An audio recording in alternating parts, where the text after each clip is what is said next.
What's up, guys, and welcome to Week 11. Oh my gosh, can't believe I just said that. Week 11, Snoozers or Losers. I'm joined by Kyle with there we go, Boom Bust Fantasy Football, and Tony with there we go. That's hard to do. You're usually on the bottom. Yeah, with Fantasy Quick Hits down there, Tony. So what's up, guys? How's it going tonight? What's up, Corey? It's going good, man. Cool. I'm glad to be doing this one live. Yeah, it's fun to be doing this live. We're just switching things up a little bit here. So good to be with you guys. Yeah, it's always a good time. So you guys want to just jump right in here and let's get it. Yeah, let's get into it. Perfect. All right. Let me get over here and get things ready. All righty, guys. Boom. So let's start off with some quarterbacks.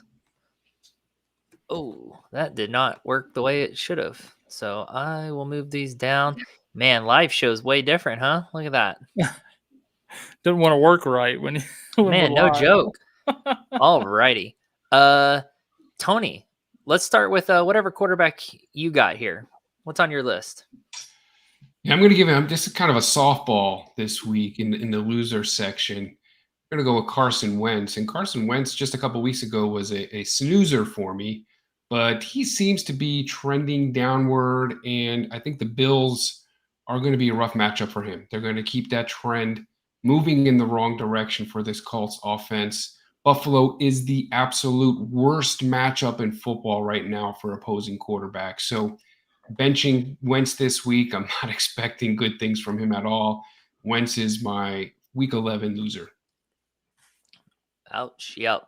Buffalo defense, tough to go up against for sure. Kyle, what do you got? I'm going to hit you with a winner. Snoozer. Sorry. Got to get the term lingo right. Mr. Ryan Tannehill against Houston.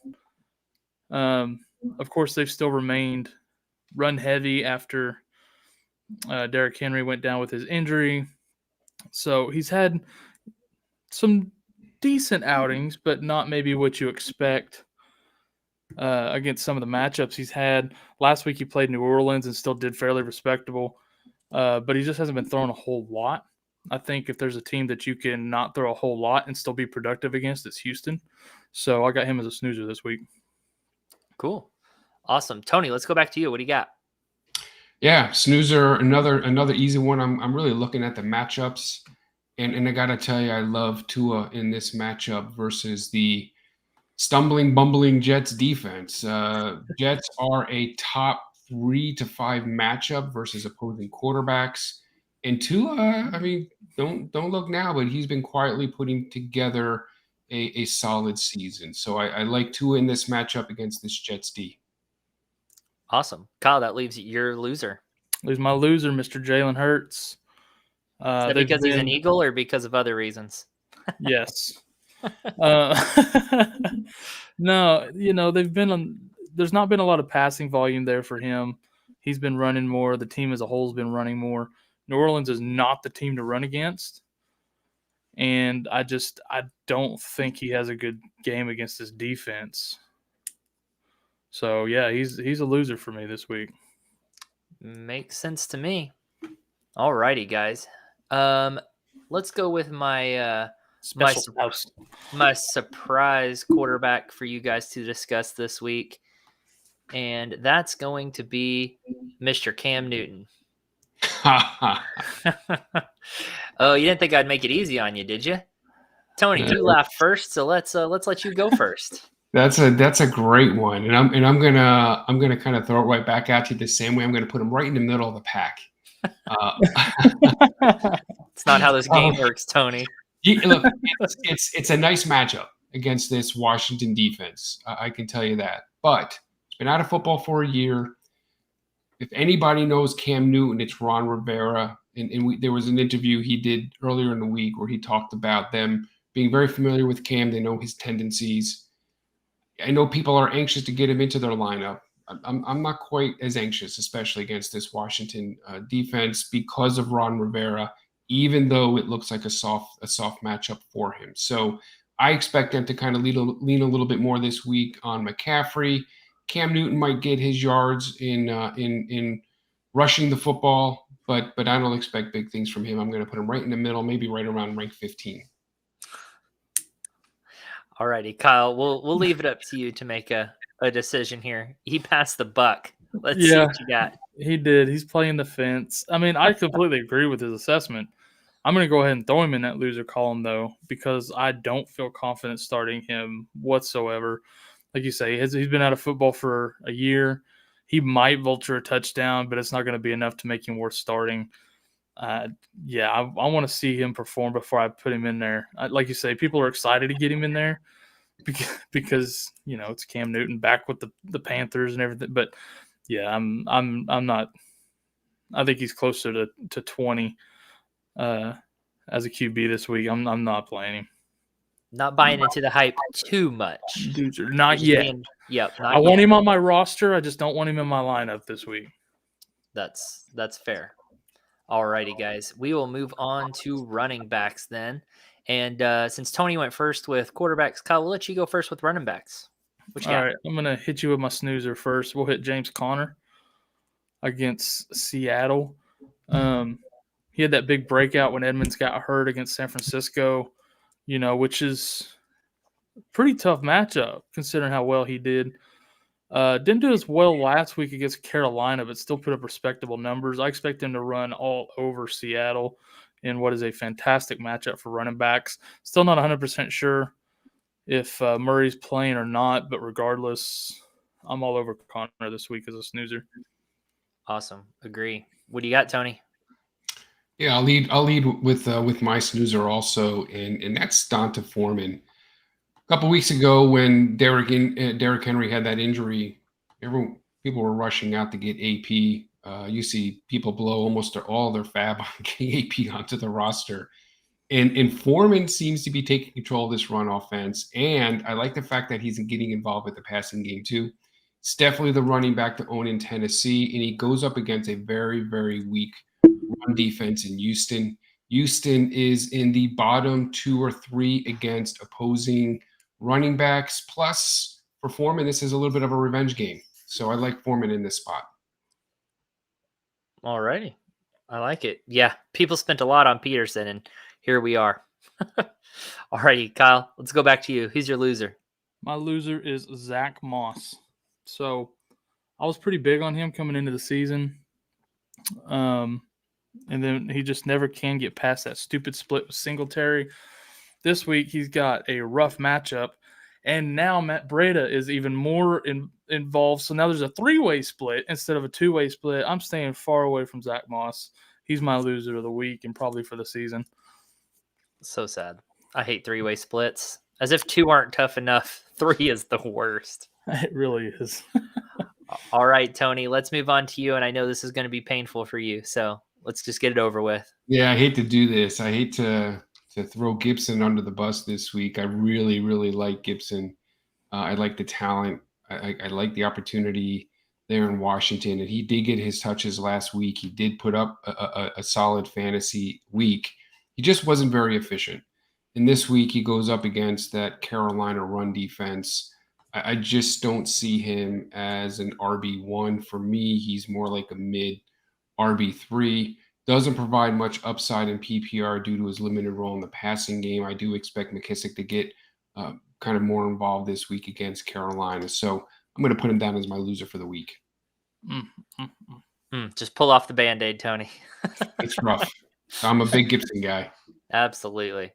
All righty. And for my wild card for you guys to discuss, and Kyle, we're going to let you go first on this one. Let's talk some James Robinson against San Fran this week. What are you thinking? Against San Francisco. San Fran has been traditionally a pretty rough run defense. We've seen a few people have good weeks against them this year. I think James Robinson, if he's fully healthy, gets full workload, which I think he is. As far as I know, he's healthy. I'm going to slide him into my snoozer column, man. I like him this week. Alrighty, Tony, what do you think? Yeah, I'm going to do the same. Even coming off the injury last week, where Urban said they weren't going to kind of give him a full complement of snaps. He still had 17 touches. He's going. I think we're going to see him get 20 plus touches this week against the San Francisco run defense. San Francisco is kind of like a neutral matchup for running backs, and I'm gonna kind of follow Kyle's lead here and slide him into the snoozer column. Alrighty, simple enough. We are about halfway through here, so I'm just going to blow up the screen for people to see where we're sitting at after quarterbacks and running backs. There's your snoozers and losers so far. An even split. Yeah. Awesome. Okay. Alrighty, guys, let's move on to wide receivers. And Tony, let's go back to you going first again. Who do you got? So I'm going to start with my snoozer, and I've kind of been on this guy as a buy on Wall Street. Talked about him a couple weeks ago, and that's Mr. Brandin Cooks.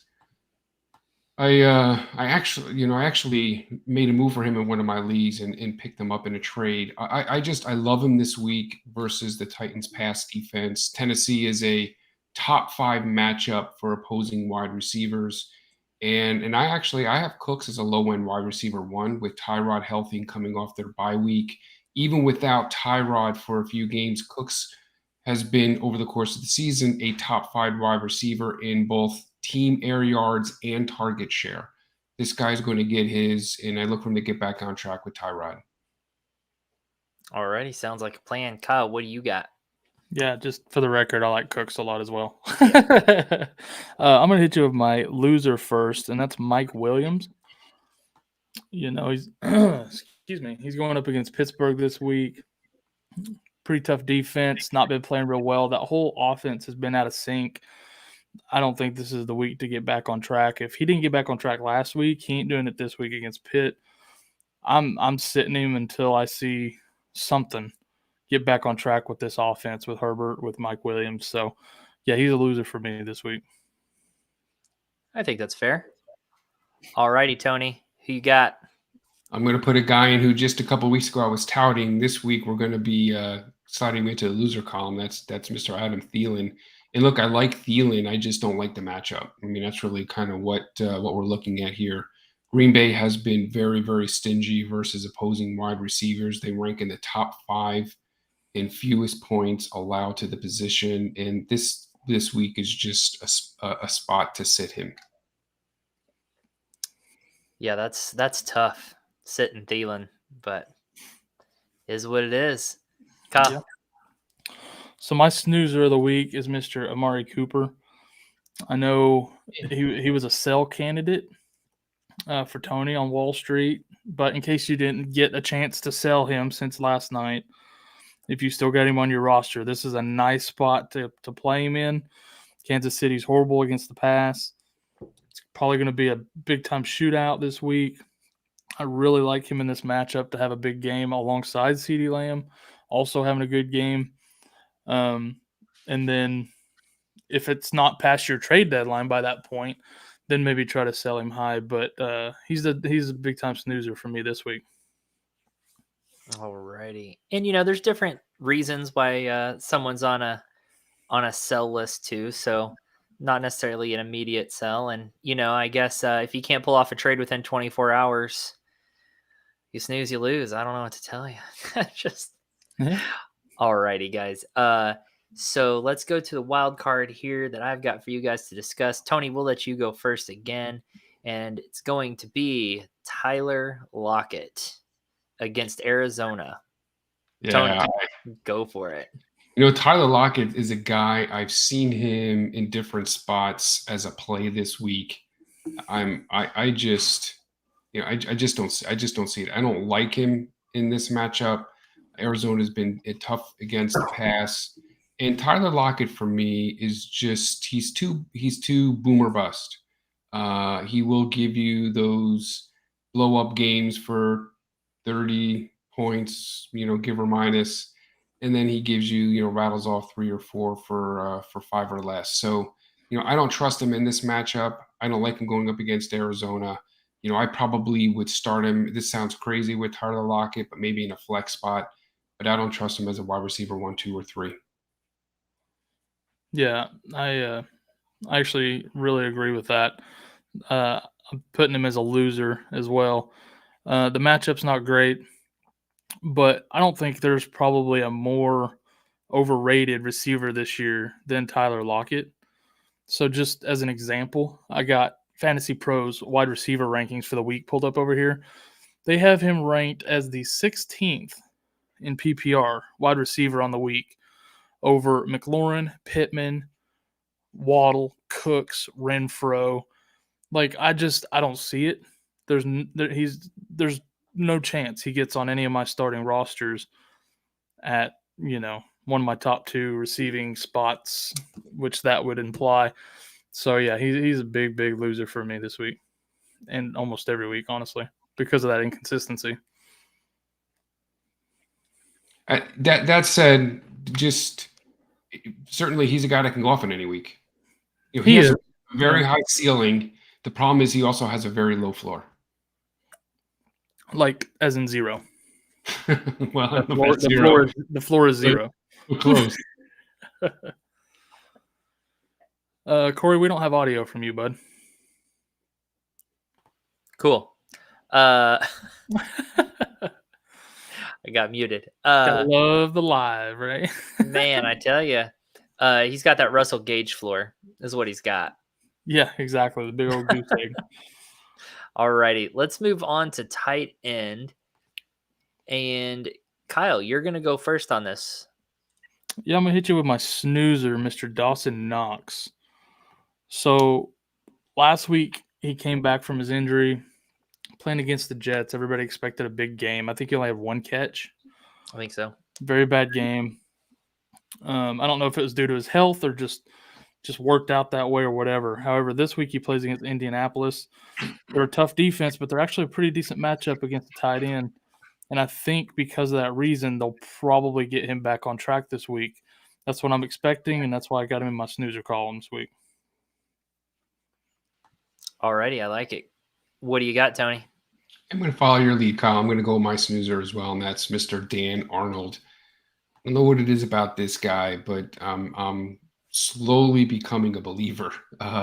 Neutral matchup for Mr. Arnold, and I'm just liking him more and more each week in this Jacksonville offense. He seems to be the only trustworthy player in the passing game, and they seem to get him more and more involved with a nice target share. I'm going to look for them to really lean on in this week in this passing game, as San Francisco, they've been brutal against opposing wide receivers, and someone's going to have to catch the football. So I'm looking at Dan Arnold as a snoozer. Yeah, you're right. That someone has to catch the ball there, right? But it seems like Dan Arnold's turned into his go-to target guy anyway. So it's interesting. You doing all right over there, Kyle? Yeah, I'm good. Alrighty, good, because it's your turn.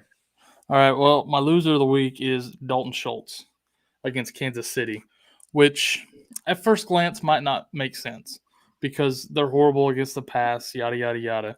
But with Michael Gallup coming back, I really think they're going to filter more targets his way, especially this week in a potential shootout with Kansas City. Might be able to hit him with a few deep passes over the top. I really don't think it's going to be a Dalton Schultz game for that reason. I think these 3 receivers have a really, really good game, and he's probably stuck blocking most of the night. So Schultz is a loser for me this week. Okay. All right, Tony, let's get yours. That's interesting. I would not have put Schultz on a loser column, but you might be onto something there. I'm going to go with Ertz. Seattle has been tougher against the tight end than many might think. Plus, Ertz just does not have a significant and defined role in this offense. He offers a low floor. He offers a low ceiling in week 11, and I've got him down as a loser. And I think that's really what you're trying to assess when you're putting guys into your lineup. It's who gives you that high ceiling, who gives you that high floor. And I just don't think Ertz kind of fits the bill this week. I think that's fair to say. Sorry, I had a mess up on my card over here, and I was trying to get it fixed. Alrighty, I actually agree that Ertz does not fit that this week. And that doesn't matter whether Kyler plays or not, correct? Yeah, I don't think that matters. Perfect. All righty. Kyle, we're going to let you go first on this wild card. Are you ready, sir? Ready as I'm going to get. That's true. It's Tyler Conklin. Oh. Conklin's tough. He had a good game last week, pair of touchdowns. They actually have a really good matchup. Green Bay's a really good matchup for tight ends this year. He's not exactly a household name, but his target share has been going up over the last few weeks compared to earlier in the year. I don't think he'll live up to last week's expectations with 2 touchdowns, but I'm still going to put him as a snoozer, as a pretty good fill-in if you're still trying to fill in for like a Logan Thomas who's not back yet, or a Higbee that's on a bye and that was all you could get, something like that. So I'd still want to sneak him into my snoozer column this week. Okay. Tony, what do you think? Yeah, I would do the same. And here's why. I think I agree with Kyle. It is a nice matchup for him. I just kind of talked about Dan Arnold in the same way. When we were talking about the matchup, Green Bay has been very tough against the receiver, which is why I have Thielen in my loser. So again, someone's going to have to catch the football. Tyler Conklin has definitely carved himself out a nice role in this offense. He is commanding a consistent target share. He has 17 targets over the past 3 weeks. I think he gives you a high floor. I don't know how high his ceiling is, but he does give you the potential for those touchdown catches. He is a red zone target. So I think he's probably going to be somewhere around, 10 points on the week. Maybe he goes 4 catches for 60 yards, 5 catches for 50 yards, something like that. But does give you that upside with those touchdown grabs, and they might actually go to him a little bit more because of that tough matchup with the receivers. Yeah, I think that makes sense. I think we saw last week kind of what his ceiling looks like, probably with the double touchdowns and stuff. So it's a pretty good ceiling, honestly, for a tight end. It's just going to be hard to match that, though. But yeah. Well, the only thing last week is his efficiency was very good on the touchdowns, but he didn't have many air yards, and I think what did he pulling it up right now? He wound up with 3 catches for 11 yards. So that's kind of a very pedestrian stat line for him. Prior to that, weeks 8 and 9, he had 5 catches for 57, 5 catches for 45. So I think you'll definitely see more of that type of a stat line from him this week in this matchup, with the potential for those touchdown grabs. He seems to be pretty consistent there, though, for about 10 points. In that ballpark. Yeah. Alrighty, guys. Let's go ahead and give a view really quick of this, a little blown up, of all our snoozers and losers so far. That's all the QBs, running backs, wide receivers, and tight ends so far. Before we move into the super snoozers and super losers of the week. And Tyler Lockett, highlighted red there, is a major loser as well. Alrighty. Why is he highlighted? Why? We were just talking the most crap on him, so I went ahead and highlighted him red because he seemed to deserve it at the time, so I just did it. You're welcome for that. Feels mean. It feels mean, but it was a little cruel, but sometimes tough love, right? Alrighty, let's move on to the super snoozers and super losers of the week, and Kyle, let's let you go first, and you can pick either or. Which one do you want to do? I'll hit you my super loser first because it kind of goes with one of Tony's losers. I'm going to say Michael Pittman against Buffalo. As Wentz goes down, so does Pittman. It's a horrible matchup against Buffalo. I don't think Pittman's quite to that matchup proof status yet where we just play him no matter what. So, for me, that matchup and Wentz not playing well, he's in the loser column for me this week. Makes sense to me. Fair argument. What do you got, Tony? Which one do you want to go with? I'm going to do the same thing. Let's start with my loser, and okay. that's I guess to go along with Kyle's loser, Jalen Hurts. Devonta Smith. He's that's cute, guys. Real cute. What you did there. That was not planned. It was not planned, actually. Yeah. He's looked really, really good, especially as of late. However, now that we're talking about with Hurts, just hate this week's matchup versus the Saints, and more importantly for Smith, I hate the matchup versus Marshawn Lattimore. This guy just locked down AJ Brown last week, and as much as I like Devonta Smith, he isn't anywhere close to AJ Brown talent-wise, at least not at this point in his career. So Devonta Smith for me is a guy you're gonna have to bench. Yeah, Lattimore just oof. That's tough. Yeah, brutal.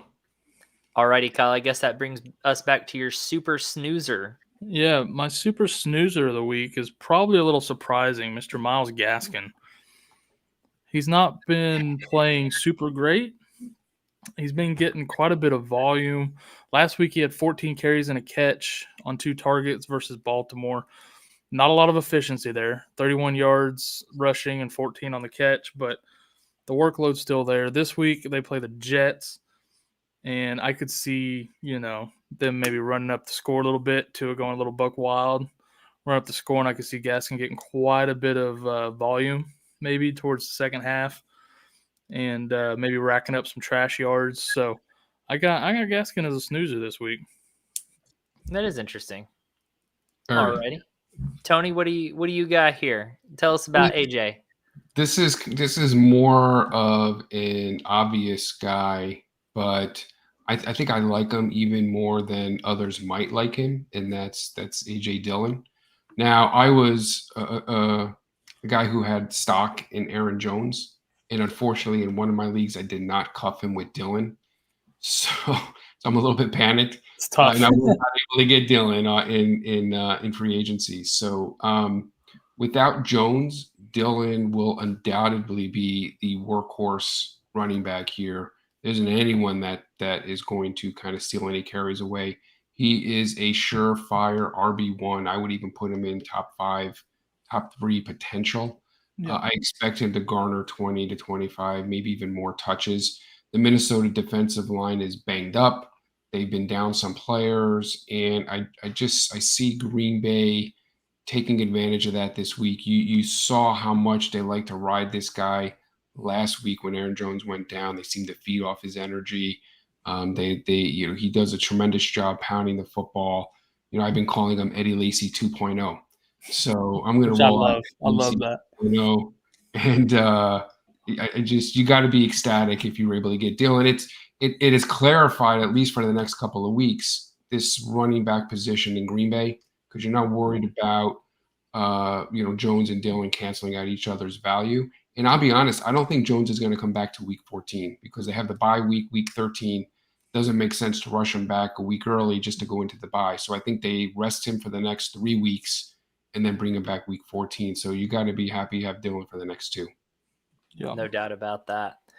All righties, guys. That wraps that up for the snoozers and losers. Let me once again pop this up large for everyone to see the final snoozers and losers column. Get a good little view on that, and then we will go to chat. All righty, guys. Well done on that. Let's go see what we have in the chat really quick. People aren't used to us being live with this show yet, so no, first time. Chat. Yeah, first time here doing this, so it's fun though. I'm liking it. Jonathan, how about that Matt Ryan performance tonight? I mean, consistent is my thought. Yeah, he's becoming really consistent. I think we can count on nothing from him. Well, I think this is what happens though when you lose 2 of your top 3 weapons on offense. And when you go down Cordell Patterson, you go down Calvin Ridley, it totally changes the dynamic of your offense. Bill Belichick is a master at taking away your best player, so you knew they were going to lock up Pitts. It's not a surprise at all.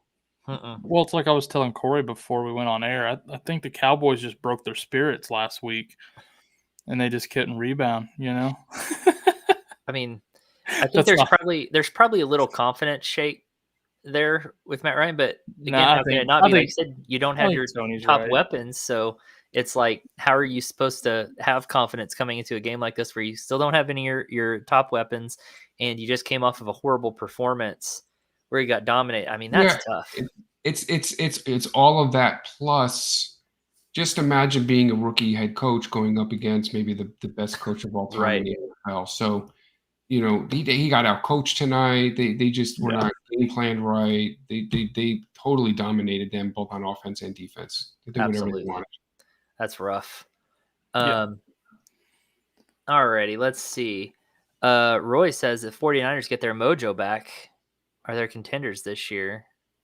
Probably, yeah. Are they contenders this year? Probably would be. I'm saying no. That NFC is way too tough. I don't see it. Not for them, not this year. I don't think so either. Too much ground to make up. I agree. I think I like them. What? That good, huh? No, I mean, look, they're getting healthy. They've got Kittle back. For now. Their defense is playing. Their defense is playing out of their minds. And I think if you look at their schedule, they've got some winnable games here. Jacksonville, Cincinnati, they've got Atlanta and Houston. They could go on a little bit of a run. So yeah, if they get their mojo back, that's the big kind of question mark. Do they get their mojo back?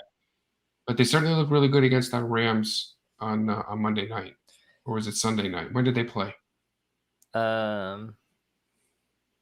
Whenever they played. Yeah, whenever they played, they look good. Yeah, I mean, they could finish out their schedule really well, but once they get into the playoffs, do they actually contend? I don't know if they even get in the playoffs. With being in the same division as the Cardinals and the Rams, that's tough sledding. The Rams are not looking good. I mean, well, they're in a slump. I still think they're a better team than the Niners. The Cardinals too, when Murray's healthy. So yeah, but so the Niners do two things really, really well that I think we've learned over the years you need to be able to do to play championship level football, and that's they play great defense and they can run the ball. They do that really well, better than I think both the Cardinals and the Rams. So we'll see. I mean, it's they'll have an opportunity to finish out strong. Like I said, they've got some nice matchups. We'll stay on track this week at Jacksonville. Yep. Yep. Playing defense and running the ball. That's what San Francisco does. All right. Yeah.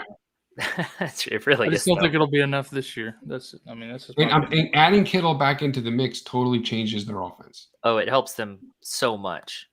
And really here, high floor fantasy, San Francisco offense so far. Didn't see Debo being where he is now. Couldn't agree with that more. Ayuk was supposed to be the one everyone was excited about this year, and then Debo ended up being the man, and he looks fantastic out there. Yeah, he does. He's a legit wide receiver one now, no doubt. So good. Ridiculous. Whew. Let's see. Oh, Jack or JAC. Yeah, there's a space in there. Should I start Brandin Cooks at Tennessee or McLaurin at Carolina? Not crazy about the McLaurin Dante Jackson matchup. Tony, what do you think? I love them all over Brandin Cooks this week. Yeah, I think that's the start. We just kind of talked about it in our in our picks for the week, but I just love Brandin Cooks against this Tennessee defense. Tennessee is the worst ranked defense versus opposing wide receivers, and I'm looking for Brandin Cooks to get on track. I mean, even week 9 he had 14 targets. Tyrod Taylor back. I think this guy is going to be a top 10 option. Yeah, I agree 100%. I'm all over Cooks. And I love Scary Terry. I've got Scary Terry all over the place. So it's not that I'm down on Terry. I just, between the Carolina defense is tough against the pass. Yep. Yeah. And Tyrod Taylor being back just makes Cook's value go. They just have a special connection. Yeah, they look good together for sure. JAC also asked, is Hawk a start and pray, kind of like Lockett, Mike Williams, or should I consider starting Dan Arnold? I saw Arnold is 5th in targets since week 5 And Meyer needs a CJ Henderson trade to look good. Yeah, that's true. Kyle, what do you think on that? I don't see Hawk as a start and pray. I think he's a set it and forget it tight end. Yeah, he might have a bad week here or there because Goff is awful, but he's just getting relentless targets in that offense. I don't think you bench Hawk ever. Even for Arnold, who's playing well, I don't think you can make that move. What do you think, Tony? It's close. Yeah. I mean, it's real close. Yeah, I think it has more to do with Goff than it does with Hawkinson. 100%. So, it's kind of a neutral matchup for him. I just kind of have a feeling that this could be a Dan Arnold type game against the San Francisco defense, just because they're so good against the receiver, and Arnold is getting more and more involved. So it's going to be tough to bench Hawkinson to start Arnold, though. That takes nerve, I guess, to do that. Time to play one in your flex. I would say, I wonder what the rest of the roster looks like, because Hawkinson certainly gives you a higher ceiling if he kind of gets back on track this week, where Arnold maybe gives you a higher floor. So, if you're in your matchup, or if you're expected to win on your point projections, maybe go with Arnold. Whereas if you need to get points and you need to give a guy with more upside, maybe lean Hawkinson. Yeah, I think that's good advice there. But I don't think you'll be wrong either way. Like I could see you making a case for either guy.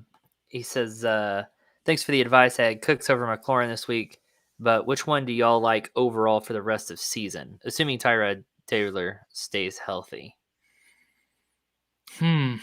Cooks. No, yeah. It's the same thing we were just talking about. It's with Goff. It's not a McLaurin issue. McLaurin is a superbly talented. This guy's an elite receiver. There's a reason why they call him Scary Terry. The problem is Heineke. And so, and you saw the same thing with Darnold and Moore. I mean, DJ Moore came out like barn burner, and Darnold's play began to suffer, and then of course that really hurt DJ Moore. And I think we're seeing the same thing with McLaurin.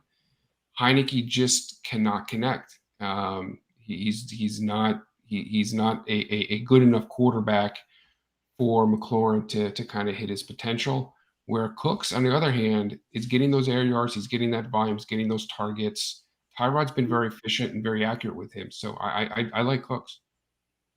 Yeah, 14 targets last game. Holy cow. It's insanity. That target share is crazy. I completely agree. Everything Tony said. He's not going to only catch 6 of his targets every week. I'm not worthy. Well, and here's another thing too, in that here's another thing too to think about, J Ack is J Ace. So here's another thing to think about as far as the game script is concerned. Houston has a horrible defense. They're going to have to throw the ball every single game to try and stay competitive. They don't have anyone to run the ball. Washington handed the ball 24 times last week to Gibson. Yep. So, that all helps the value of Cooks and really pushes him up, in my opinion, higher. I see him personally as a top 10 receiver rest of the season. That's where I think I think that much of him rest of the season. Yeah, he's in a great situation. You bring up a good point with their running game. It's not, it's kind of like, that's kind of how I feel with Buffalo a lot of the time too, is I like those wide receivers because their running game is just meh, so that makes so a big difference. In the first 3 games of the season with Tyrod healthy, he 5 for 132, 22 points, 9 for 78, 1 touchdown, 22 points, 9 for 112, 24 points.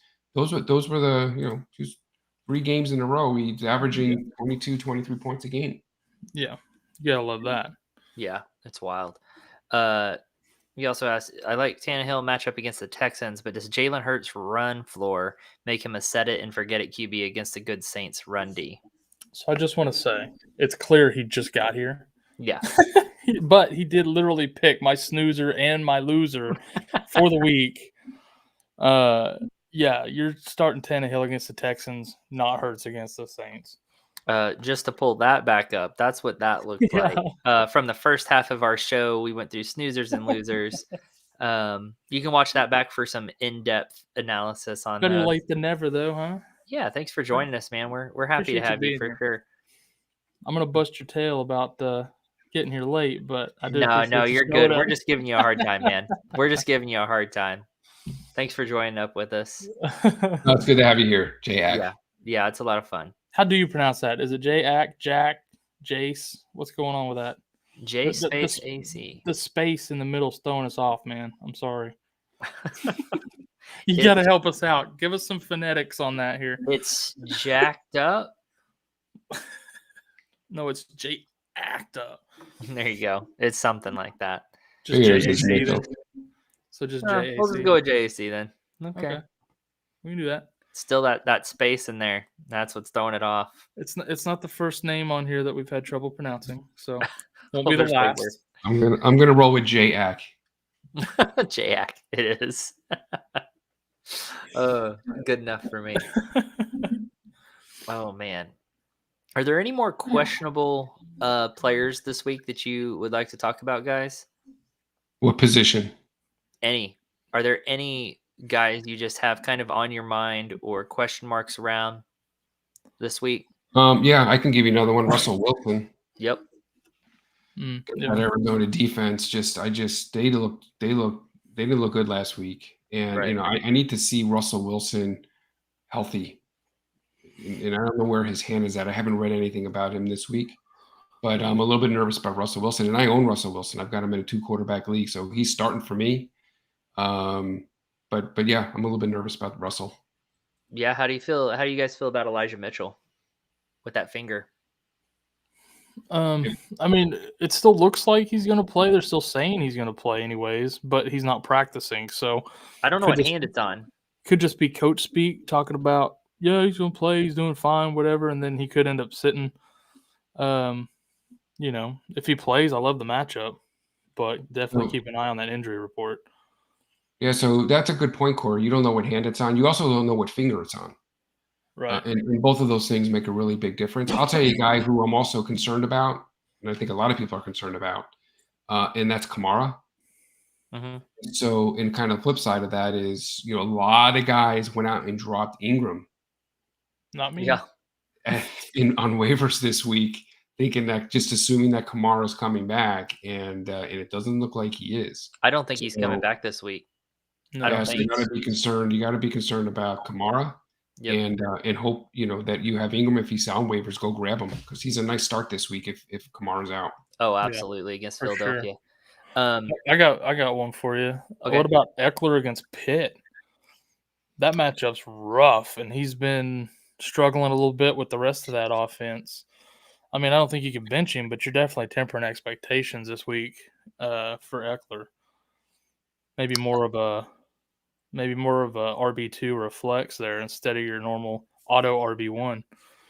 Yeah, I think his only saving grace is his pass catching ability. That it's different than most just regular running backs. So maybe that helps him a little bit there. But no, it's not a great matchup at all. And so I could see him as maybe an RB2 instead. But he just gets so many targets that his floor is just high automatically, right? So I'm not worried. I'm just, in my mind, I'm just saying like he's not going to score a huge amount of points for me this week. Yeah, tempering those expectations. And I got a soured look from Tony right there, and I can't tell if it's from what I said or what was on his computer screen. So we'll just go to Tony and see what his thoughts are. I'm just looking at the next question. So I'm looking at matchups because I want to be able to be ready to talk the high floor fantasy. I made that mistake the other day, by the way. What? I made that mistake the other night, by the way, because I was answering a question and I was looking ahead at the next one and I rolled it into the same. Yeah, I saw that. Answer. You went from talking about one player to the next player. Yeah. And it was the weirdest thing I'd ever seen. It was like, it's funny. I don't think you're talking about the same player anymore. it's just funny because we put the questions on the screen for convenience. Yet Here's his eyes are drawn over here to the chat still. I know I'm gonna have him close that and just wait for what I say.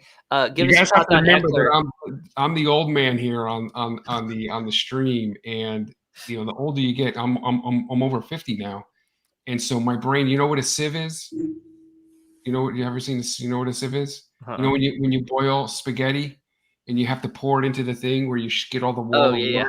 The strainer? That's a sieve, and that's my brain. It's like it comes, just kind of like seeps out now. I can't keep it in there. Back in the day, they called it a sieve, apparently, Kyle. I guess so. They're called strainers for about the last 3 decades. But before that, I guess they were called a sieve. For the professor, we call it a sieve. All righty, let's get over here to the chat really quick. JAC says it's an unintentional space in there. So we had a little J brain fart AC. That's what happened there. All right, J-Ack. He must be in his 50s too. High Floor Fantasy says, I missed a few guys this year. Jamar Chase in Cincinnati. Are you guys in on him? I missed that too. I missed that bus. No. Big time. I'm not in on him for the rest of this season because of that schedule, but in Dynasty for sure. Yeah, I mean, he's good. He's got the rest of this. Pittsburgh and look, he plays Pittsburgh next week. Pittsburgh has not been as tough again. They're more of a neutral plus matchup against the receiver. But I'm going to tell you this: they're going to play Cincinnati tough. All those interdivisional games in the AFC East or North are brutal matchups. Baltimore, Cleveland, Pittsburgh, Cincinnati. But for the rest of the season, if we take even if we take that Pitt game out, all of his opponents are ranked in the top 10. Baltimore, Kansas City, 16, 17, 11, and 12. So he's just got a brutal matchup. The Raiders, the Chargers, the Niners, the Broncos, the Ravens, and the Chiefs. I don't want any receiver with those matchups, especially going into your fantasy playoffs. Yeah, that's rough. But he's super talented. Oh, super talented. I'm not going to say he's going to be a total flop, but he's not going to be a high-end wide receiver one. Definitely. Oh, JC, he's 25, just about to be 26. Happy early birthday. That's coming up fast, but he's just a little baby. He's a wee baby. No, but 25 3/4. No, I'm just but losing it young. He's very young compared to the rest of us old farts on here. No joke. Yeah. We'll let the brain fart slide as not being early onset dementia and just an actual brain fart. That happens. All right. Let's see. Future in politics. All right. Let's see. I traded Justin Herbert, Cordero Patterson, and Amari Cooper after he dropped 24. Okay. Week 8. Yeah. For Tannehill, Zeke, and Cooks. Which trio scores better throughout the playoffs? I think the one you traded for does. Tannehill, Zeke, Cooks. Tannehill and Herbert. I mean, Herbert's not been playing great.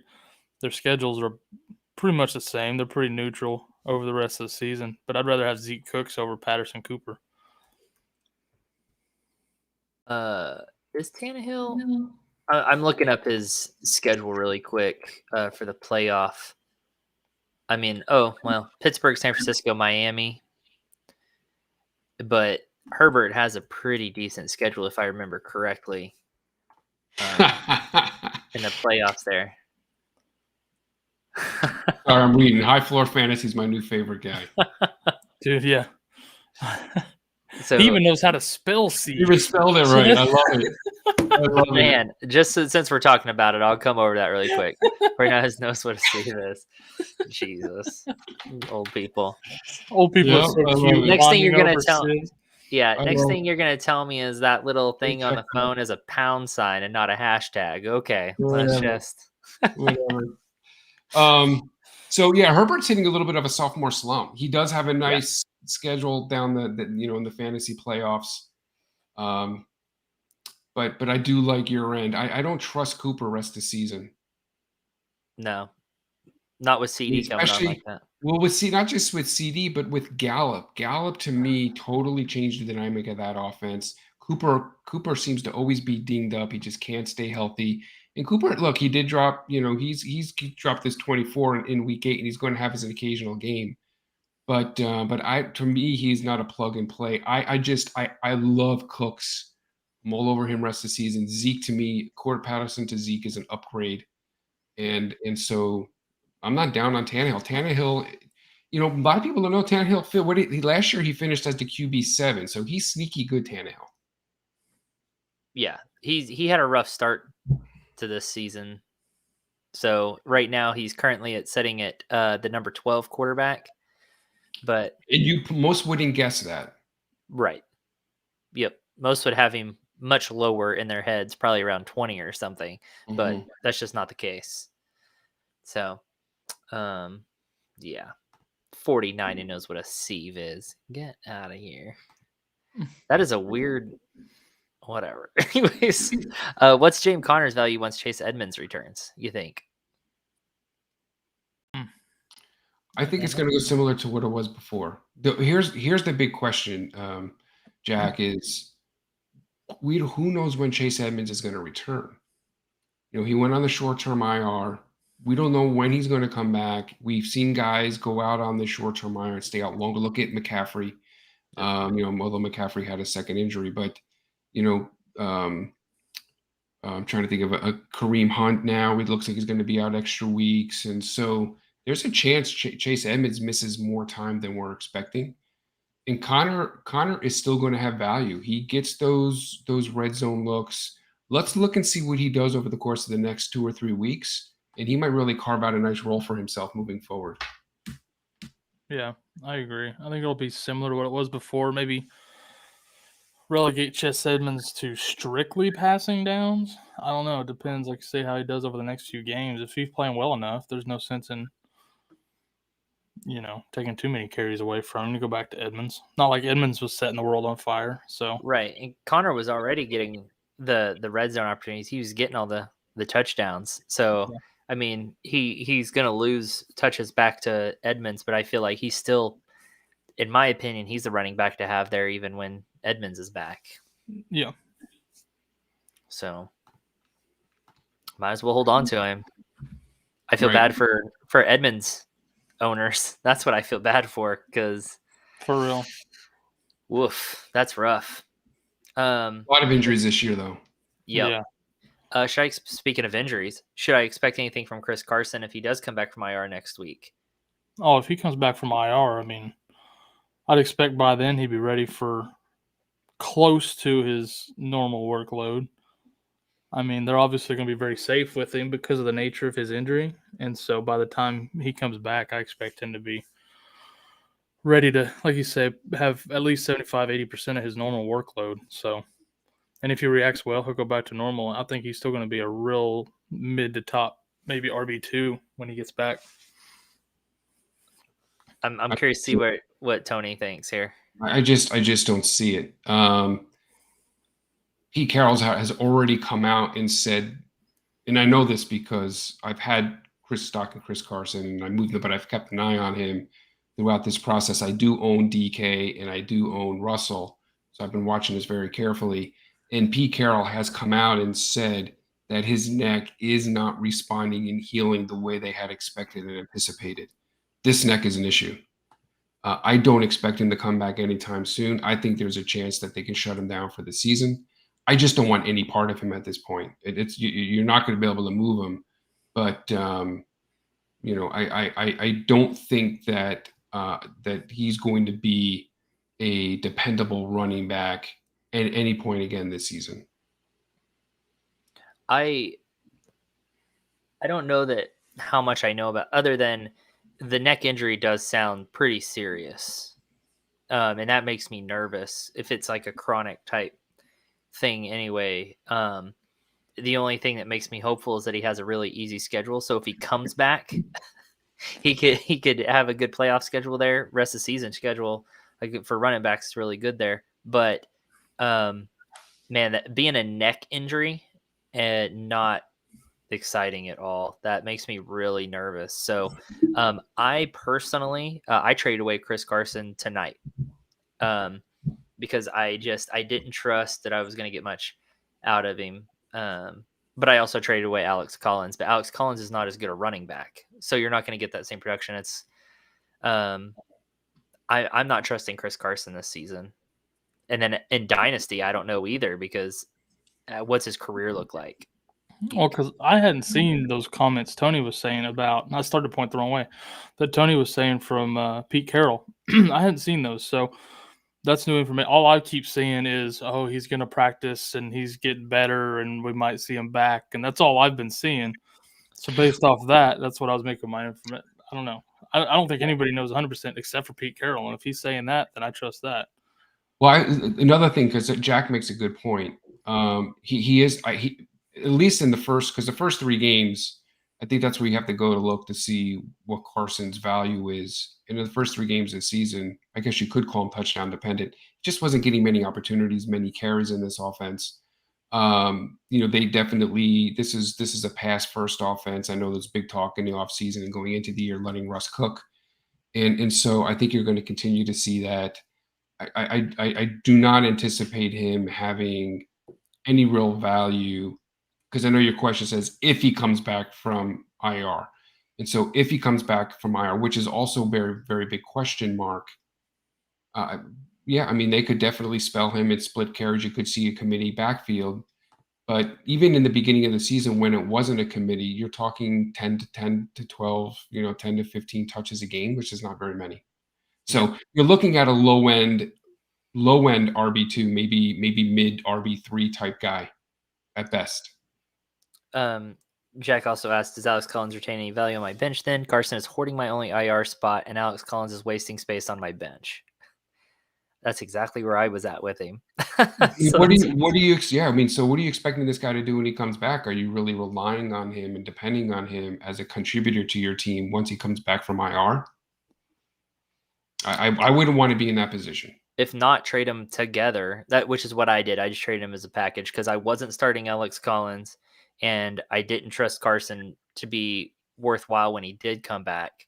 To play over Michael Carter or Elijah Mitchell, right? I wasn't going to play them over either of them over those 2 guys. So just, again, wasting spot on my bench and IR spot. So trade them as a package to someone who really needs, and it's better than dropping them. Someone needs a running back. There's been too many injuries. Alex Collins at least can start for somebody right now.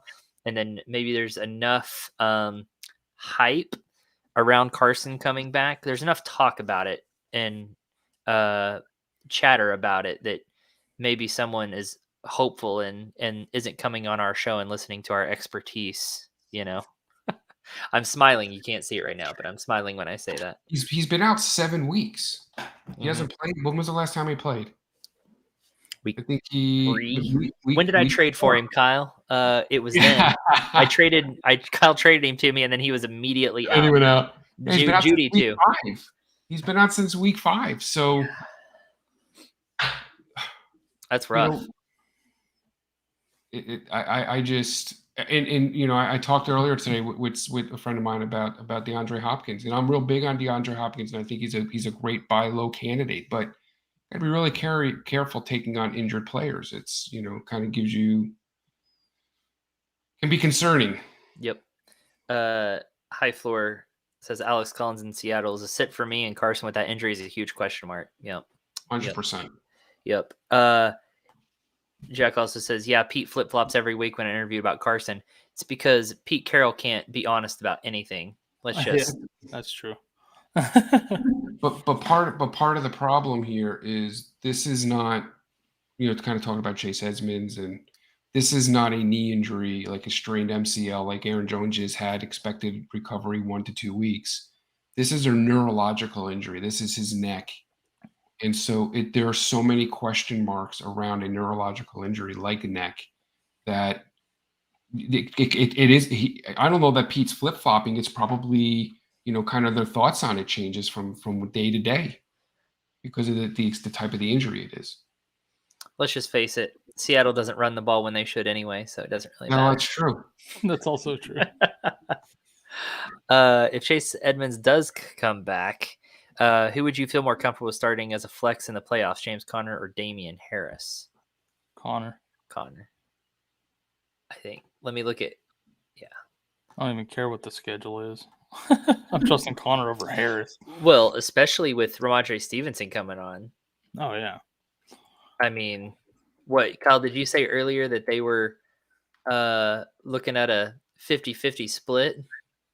Yeah, it was like towards the end of the third quarter, I looked, and it was like Harris had 10 carries for 56 yards. Stevenson had 8 carries for 56 yards, and they each had a catch apiece. So it was like exactly even. And I really think that'll start to tilt Stevenson's way as the season goes along. I don't know what the final tally was for him. It was 10 carries for Damian Harris. While I'm looking that up, Tony, anything? Real quick. I mean, most fantasy playoffs are starting in or around week 14. 15. Was that 15? Probably, I would hope, with 14 being a bye week. Yeah, I was going to say 14's a bye week. You know, New England has Indy, tough matchup. Buffalo, brutal matchup. Jacksonville, nice matchup. Miami in week 18. So the first half of the playoffs, not so good. The second half, definitely I think look a little bit better. As far as who's the other player we're looking at? Connor? Yeah. Yeah, Connor's got Detroit, Indy, Dallas, Seattle. I'd much rather have that matchup. Yeah, and Ramondre Stevenson ended up with 2 more touches. He had 2 more carries than Damian Harris tonight. Damian Harris has been a sell for us for the past 3 or 4 weeks. He is the epitome of a touchdown dependent running back. And the stat line you saw tonight is going to be very much in line of what you're going to see with him the rest of the season. One other quick point, if you don't mind. Mac Jones is looking like the real deal. Yeah. And as they trust him more to run this offense, I think you're going to see him get more and more opportunities to throw the football in the red zone. And I think Damian Harris' value is going to continue to plummet because he's just not going to get as many looks. Yep. And because of those passing situations, Stevenson will be in the game more, which we've talked about in the past too, as another reason why you want to sell Damian Harris. So, yep. Yeah. Brian asked, "What's up, Brian? If Kamara does play, think Ingram is worth a standalone flex, betting on an even more even split 16-team PPR." Oh, 16-team. I think in a 16 team, yeah, Wow. starting Ingram as a flex. Yeah. Yes. That's actually a pretty good flex in a 16-teamer, if I'm being honest. I wish I had him as my flex in my 14-team. Are you kidding me? Yeah. Yeah, I think that's probably worthwhile. I still don't think Kamara's going to play this week. It's not looking good, no. And if they do, they're probably going to split that workload. I don't see them giving Kamara the full workload. So it's a nice matchup against Philly. Yep. Yeah, it is. Agreed. So yeah, I would go for that. Jack says, I got offered a trade after Hawkinson dropped a goose egg. Noah Fant for Hawkinson straight up. I'm considering it goes with Fant's injury woes. Thoughts? Keep Hawkinson. Keep Hawk over Fant. Yeah, 100%. I'm just waiting on that nod from Tony. Tony's going to be contrarian. I could see it starting. I could see that grin starting to break out on his face there a little bit. There, he's like, what can I find to argue this? Let me just say, it's close. It's closer than you might think. It's not that close for me. Yeah, I think it is closer. Fant's on bye this week. And he gets Chargers, Chiefs, Lions, Cincy, Vegas. That might be the friendliest tight end schedule down the stretch rest of the season. All of those are positive or positive plus matchups. The Raiders are the easiest defense against the tight end position. Well, actually, Philadelphia and then the Raiders. So they're a top 3 matchup. That's week 16. Cincinnati is a positive matchup. On the other hand, Detroit, they've got at Cleveland, Chicago, who is brutal against tight ends. Minnesota, Denver, 2 of the most difficult defenses against opposing tight ends. Arizona, they get Atlanta, Seattle, Green Bay. So I'm just looking at matchups, and Goff I don't know. I'm concerned about Goff. He's killing Hawkinson. He's Goffle. Yeah, I mean, I don't think you'd be crazy to do it. Could I say that? No, I mean, especially after that. I mean, obviously that guy thinks Hawkinson is better than Fant and is just trying to buy low. Yeah. So I think that's a tell if it's just straight up, right? He's not trying to help you out. It's not a charity by any means. So I just feel like there's other mouths to feed there for Denver, and there's really not there for the Lions, and that target shares, other than That's last week, is Brian usually says pretty in the high. chat. It's like Brian says in the chat over there. That Denver offense is toxic with Judy back. Signed a salty Cortland Sutton owner. Yeah, I don't know. I'm not. I hear you. I hear what you're saying. I'm just. Yeah, I'm not looking high at on the either one of lineup them, schedule, honestly, and Goff is just. Goff is Goff. Bridgewater's Bridgewater. I'd rather have Hawk still, but Yeah. we don't always agree on tough. everything. I'm not, I'm not disagreeing with you. I'm just saying he's not crazy for considering thinking it. about it and for doing it. I wouldn't throw a hissy fit about if I wouldn't be pissed if I saw someone make a trade like that. Now, if you can get like it's fine, it's fair, else, but I'm just saying I would prefer to have Hawk.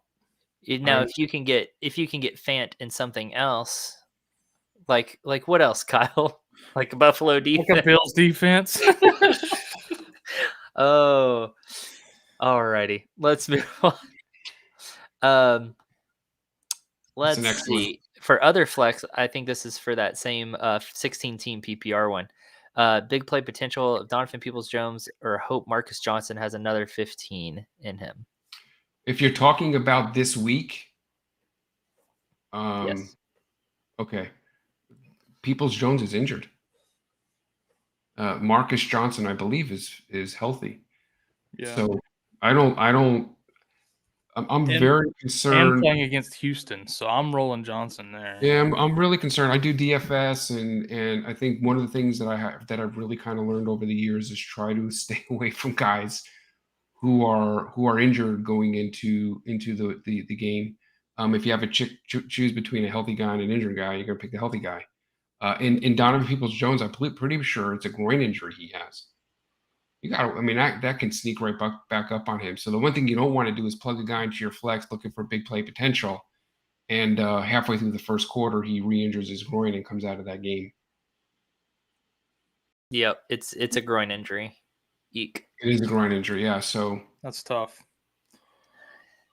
Yeah, that makes me nervous. Marcus Johnson's got a great matchup this week. They're playing Houston. I have a hard time. Every time I hear Marcus Johnson, it's difficult. My college quarterback's name was Marcus Johnson. And so every time I hear him, I'm just like, oh, good for him. Really hit it big. Like at a whole different position there. And another thing, too, about Peoples-Jones, Baker's also banged up. Yeah. Yeah.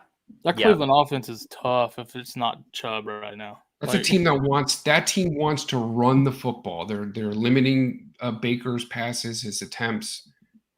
I would not feel comfortable putting Peoples-Jones in my flex. But even if Peoples-Jones is healthy, you're banking on like one deep touchdown pass to get you your points, and that's tough. But what a segue that you made there, Kyle, for exactly who I wanted to ask about was Chubb. Does he play this week? My goodness, I don't know. I think he's trending that way. Yeah, trending that way. But I guess we won't know for sure until they have till Saturday, right? To tell us. Hopefully, people hung on to Dearness Johnson just in case. I sure as heck did, but I'm playing in our Roll Tide League this week. Opponent has Chubb, and I have Dearness Johnson, so that could swing the entire matchup depending on if he plays or if he doesn't. Yeah. That swings the entire matchup. So, but I haven't heard much on it other than they're trending in the right direction, him and Felton. But it'll be interesting to see how that plays out as well. Yeah. Alrighty. Jack says, I got offered Robbie Anderson and Wayne Gallman for Brian Edwards in my 16-man league. Thinking about accepting, considering the switch up at QB in Carolina. Robbie Anderson is more attractive now. Conversation today. Gallman, you don't need Gallman. He didn't do anything tonight with Patterson out. You don't need Gallman. I'd rather have Anderson over Edwards, I guess, now with Cam back, because he already is more valuable in 1 week with Cam in a handful of plays than he has been all season. Yeah. So, yeah, I'd give him a roll. Bryan Edwards is Bryan Edwards. Yeah, try to switch Wayne Gallman with something that might be useful, but even so, I think I prefer Robbie Anderson over Bryan Edwards right now. I mean, it's all a dart throw at this point. What do you think, Tony? Yeah, Bryan Edwards is a great sell high spot for this guy. This team wants to run their offense through Renfro and through Waller, who's still getting a strong target share. You see Kenyon Drake getting involved. You see, Jacobs is still, of course, number one running back there. But I think it's a great opportunity to flip him. And look, coming into the season, Robbie Anderson was considered maybe a low-end RB2 potential. And he has certainly been a major disappointment. Mm-hmm. But this is a brand new quarterback, and Cam and Robbie Anderson seem to have a bit of a special connection. So Cam is not necessarily known as the most gifted passing quarterback, but Bryan Edwards, he's averaging 3 to 4 targets a game. So yeah, make that move. I mean, just for the upside potential of Anderson, I would do that. Yeah, I agree. Let's see. High Floor says Hawk just had one bad week. I traded for Dawson Knox in one league right before he got hurt. Tight end is tough. It is tough. Tight end can be super tricky. Even the big four at the top, it's been weird this year. Been really strange. Waller's been hot and cold. Pitts has been hot and cold. Andrews has actually been more consistent besides Kelsey than anybody. Yep. But it's weird, even some of those guys, they're struggling, and then you go look at their tight end rank, and they're still ranked, up at the top. Because everybody's struggling. Because everyone's struggling. So it makes it really tough, but it kind of evens the playing field. But it actually just becomes more of a crapshoot. It just depends on who's lucky enough to have the high scoring tight ends this week, because 4 of them are going to do good every week. It's just you happen to have one of those random 4 tight ends that are going to do good that week. It's we tough. did have Dawson Knox. I had Dawson Knox as one of my snoozers this week too, High Floor. So I think he gets a little bit back on track this week. Yeah, I agree with High Floor as far as Hawkinson just having one bad week. He's continued to command a very strong target share.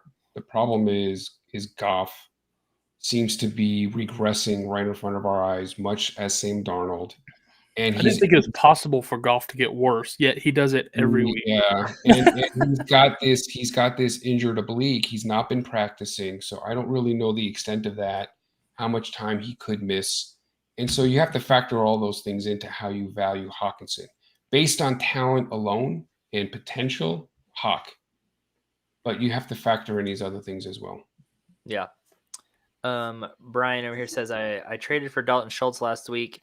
They had all of one catch in their offensive explosion, hoping he gets more looks against a team that can actually put a body on CD. Yeah. Woo! Well, that's not gonna be the Chiefs this week, Chief. Maybe next week. Yeah, not this week, most likely. But which sucks. He's really killing that trade value. I couldn't trade Schultz before he had those down weeks, and that sucks.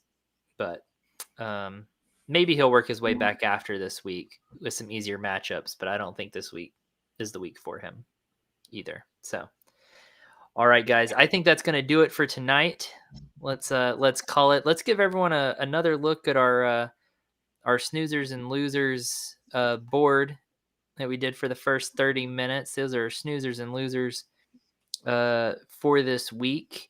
You can play this back. The first 30 minutes, we cover all of these players and explain why there are snoozers and losers of this week. So watch that back. Thanks for coming and hanging out with us. It's been a really good time. Thanks for hanging out in the chat. Kyle, Tony, always fun. And y'all have a good night. Absolutely, man. You have a great night too, Lord. Yeah, thanks for hanging out, guys. Thanks, guys. Bye.